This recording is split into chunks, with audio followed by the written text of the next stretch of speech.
Thank you, Mr. Chair.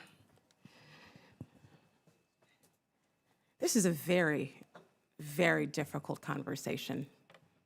I'm a great granddaughter of someone who had a literal yoke on her neck, a literal yoke.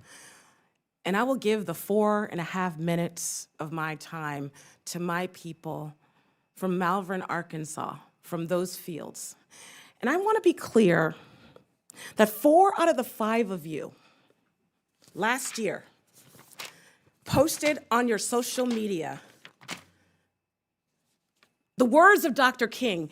And there are so few folks who actually have studied, who are clear on the theology of freedom of King. Very few of you have read and studied and have sat in Ebenezer Baptist Church, so I would ask you, you keep Dr. King's name out of your mouth. Welcome back to America First. I'm your host. And if you're new here, please hit that like button and subscribe because we're going to dive deep into the issues that matter most to our constitutional republic. Today, I want to share my reaction to a congressional hearing that's been making waves. As a patriot who loves this country, I believe we need to examine these issues honestly and thoughtfully, because that's what real patriots do. We don't shy away from difficult conversations. We engage with them head-on while maintaining our commitment to the principles that make America great. Your mouth. If you, like me and the many scholars who will be watching, studied King, you know that he and the mothers and the fathers of the civil rights movement and of the movement for emancipation not only would be struck by the conversations in this room, but would be shattered by the consequence of lies, of hatred, of abuse of this administration in the name of folks who worked to make this country more free. Children of Abraham, for real. I want to be clear for the young people that are listening today here in this audience, this conversation is not about an acronym. It's just not. It's just not. This is a conversation. It's an attack. It's an attack on what you see right here. Now, see, who's on this side of the dais? This was never the plan. It was never the plan to have people of color in positions where they would be able to speak from this place. In fact, folks had to fight tooth or nail to gain access to the front door to this Capitol. I want to be very clear about that. Today's hearing says quietly and actually out loud who the majority believe is allowed to belong in this country. They use Dr. King's name in deep vein, who has a place in the hierarchy that was never meant to be questioned. The majority is leading a coordinated effort, I want to be clear, to push us back to a segregated America based on race, based on ethnicity, based on national origin, based on sex, based on sexual orientation and gender identity and disability. Inclusion, as a disabled woman, they have been very, very clear, including folks who look different than the standardized white man in this country, folks who are disabled, folks who love differently. Those folks should not be at the center of power. That's the plan. They are motivated by a fear of a multiracial and a multicultural democracy, a fear that freedom of co-equal citizens living as their authentic selves with pride and they have a fear of accountability. We must name this conversation today for what it truly is. It is a bigotry. It is a hypocrisy. Republicans, like I said before, will quote Dr. King all day, will bring forth Lincoln, and will talk about Frederick Douglass in the same breath that they are gutting civil rights offices in our governments, in the same breath where they seek to ban AP African American studies that tells the true story of this country. It ain't just one story, it is a complete story. But folks on this dais don't want you to learn it.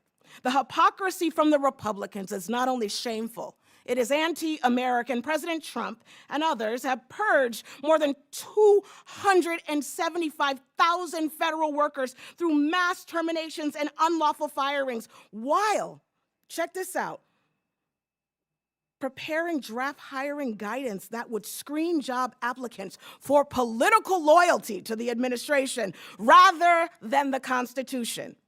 The Trump administration put 500,000 qualified federal workers with disabilities, jobs at risk. Half of those are veterans. The Trump administration has forced out transgender service members who have served their country with loyalty and love while elevating dangerously unqualified news anchors to lead our nation's Defense Department. The Trump administration rewards loyalty over expertise, obedience over justice. These attacks are central to a broader agenda. Let me just finish this one sentence that criminalizes protest, that bans books, that erases history and redefines its national identity in narrow and violent terms. A 1950s America is what the goal of this conversation is, and some of us say, hell no.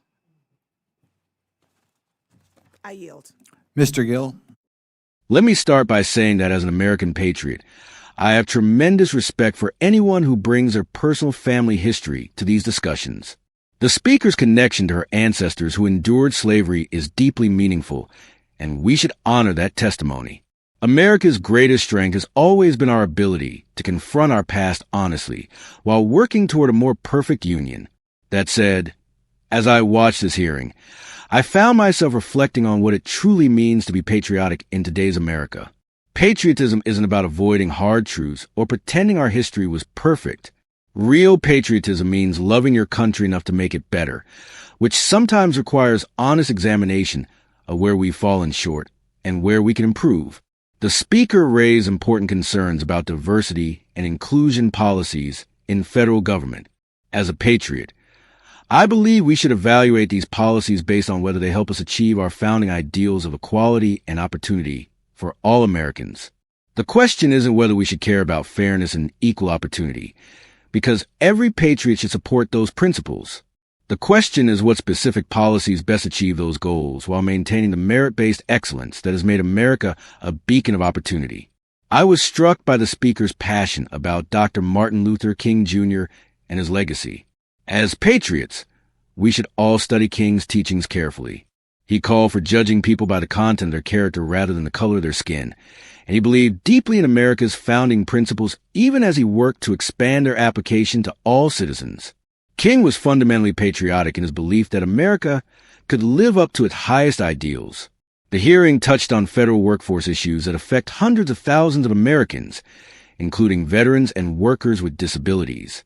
As a patriot, I believe we have a sacred obligation to our veterans who serve this nation, and we must ensure that any workforce policies honor that service. Similarly, Americans with disabilities deserve equal opportunity to contribute their talents to our country's success. What concerned me most about this hearing wasn't any particular policy position, but the level of anger and division on display. Real patriotism requires us to disagree respectfully while working together toward solutions. When we demonize those who hold different views or question their love of country, we weaken the very democratic institutions that make America exceptional. The speaker made references to efforts to ban books and erase history. As a patriot who believes in the First Amendment and the importance of education, I think we need to be very careful about any attempts to restrict access to information or sanitize our history. America's story includes both tremendous achievements and serious failures. Teaching both makes us stronger, not weaker, because it shows how ordinary Americans have repeatedly chosen to bend the arc of history toward justice.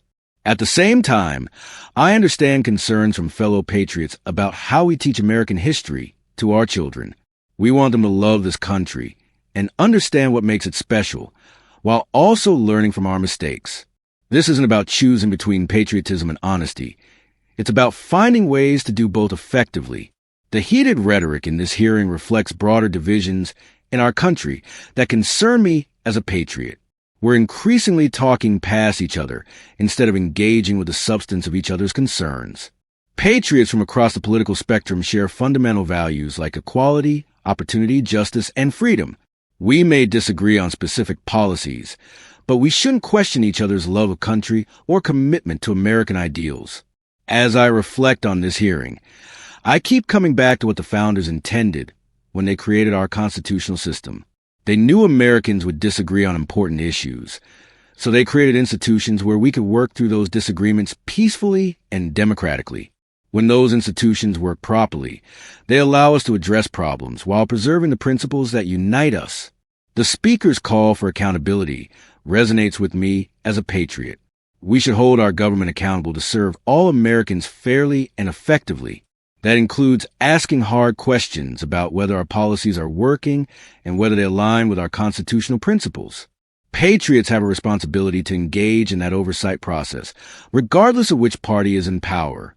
Looking ahead, I believe patriotic Americans need to focus on several key things.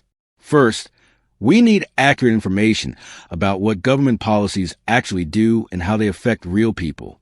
Second, we need to listen respectfully to Americans with different experiences and perspectives. Third, we need to evaluate policies based on whether they advance our shared values and constitutional principles. Most importantly, we need to remember that being a patriot means working to perfect our union, not pretending it's already perfect. The founders gave us a framework for continuous improvement, and every generation of Americans has used that framework to expand liberty and opportunity. That's not a rejection of patriotism. It's the highest form of patriotism. This hearing reminds us that democracy is hard work. It requires us to engage with difficult questions, listen to uncomfortable truths, and work together despite our differences. But that's what patriots do. We don't give up on America when the conversations get tough. We lean into them because we know our country is worth the effort. As we continue to grapple with these issues, I encourage my fellow patriots to stay engaged, stay informed, and stay committed to the principles that make America great. That means supporting equal opportunity for all Americans, maintaining excellence and merit in our institutions, honoring our veterans and vulnerable citizens, teaching honest history, and treating each other with the respect that fellow Americans deserve. What do you think about the issues raised in this hearing? How can we better live up to our founding ideals while addressing the legitimate concerns of all Americans? Share your thoughts respectfully in the comments below. And don't forget to like and subscribe for more honest analysis of the issues shaping our great nation.